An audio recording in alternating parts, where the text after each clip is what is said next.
Sigueu benvinguts i benvingudes a l'acte de lliurament de la 25a edició dels Premis Ateneus.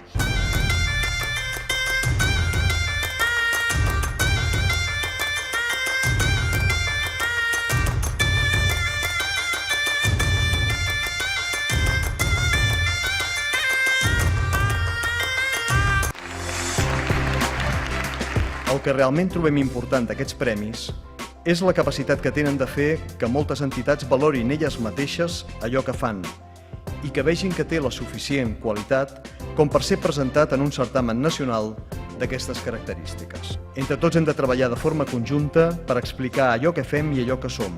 Solament si ho fem així, podrem pensar en el futur encoratjador que estic segur que ens espera.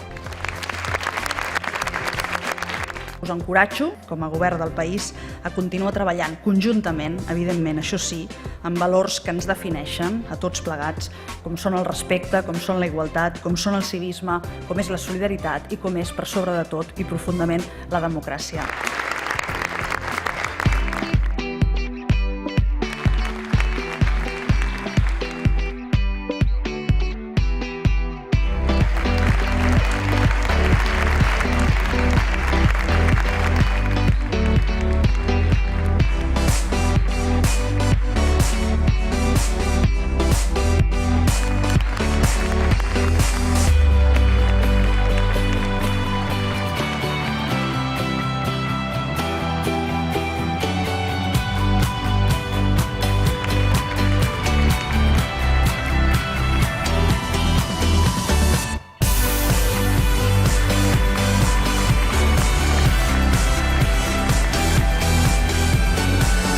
Tinc l'absoluta convicció de que si hi ha algun element, si hi ha alguna institució cultural que ha tingut continuïtat i importància, significació al llarg dels anys, jo diria pràcticament dels últims 150 anys del nostre país, són els Ateneus.